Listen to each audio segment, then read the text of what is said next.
কেউ একজন বলতেছে সোশ্যাল মিডিয়া আমি দেখলাম যে 16 বছরে আওয়ামী লীগ এদেরকে পারে নাই, আমরা পারব। আমাদেরকে নাকি দমন করার দায়িত্ব তারা ইজারা নিয়েছে। না, আমাদেরকে দমন করা যাবে না যতক্ষণ পর্যন্ত এই আন্দোলনের কর্মীদের তাওয়াক্কুল আল্লাহর উপরে। সম্মানিত ভাই, আমরা এই দমনের রাজনীতিতে বিশ্বাস করি। আবার লক্ষ্মীপুরে দমনের রাজনীতি, পীড়নের রাজনীতি, জুলুমের রাজনীতি, হত্যার রাজনীতি, জিজ্ঞাসার রাজনীতি, হিংসা বিদ্বেষের রাজনীতি আমরা কবর রচনা করতে চাই।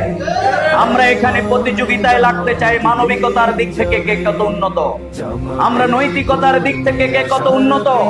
আমরা এখানে প্রতিযোগিতা করতে চাই জ্ঞান এবং মেধার দিক থেকে কে কত উন্নত। আমরা প্রতিযোগিতা করতে চাই মানুষের ভালোবাসা, হৃদয় জয় করার ক্ষেত্রে কে কত উন্নত।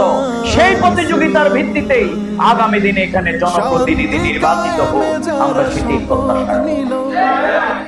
জিজ্ঞাসার রাজনীতি, চোখ রাঙানোর রাজনীতি, হত্যার রাজনীতি, কুলসতার রাজনীতি, রক্তের রাজনীতি আগামী দিনে লক্ষ্মীপুরের আমরা এখানে খবর রচনা করতে চাই, নাকি বলেন? এই জন্য যারা দমন করতে চান ভাই, এগুলোতে বলবেন না। এগুলো বলতে গিয়ে দেখেন শেখ কি বলে, হাসিনার খবর কি হয়েছে, ঠিক না? ওইদিকে একটু মাঝে মধ্যে তাকা। আর রাজনীতিবিদদেরকে আমি মাঝে মধ্যে বলি, একটু গণভবনের আশপাশ দিয়ে ঘুরে আসে, যেখান থেকে পাওয়ার হাউস ছিল, গোটা বাংলাদেশের ধ্বংসলীলা পরিচালিত হতো, গোটা বাংলাদেশের জুলুম নির্যাতনের মূল কমান্ডের জায়গা ছিল, সেখানে এখন শিয়াল কুকুরও আসে।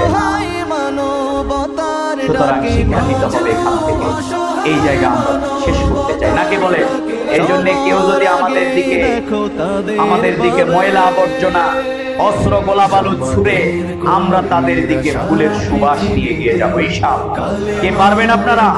না, এটা আপনারা রাজি হতেছেন? আমরা ফুল দিয়ে সব আবর্জনাকে ঢেকে দিতে চাই, নাকি বলেন? পারবেন আপনারা? আমরা ফুলের গন্ধ দিয়ে গোটা সমাজকে আলোকিত করতে চাই। আমরা জ্ঞান এবং মেধার আলো দিয়ে গোটা সমাজকে আমরা আলোকিত করবো ইনশাআল্লাহ। সংগ্রামী ভাইয়েরা, এই জন্য আমাদেরকে রাসূল করিম সাল্লাল্লাহু আলাইহি ওয়াসাল্লাম তার শত্রুদের সাথেও যে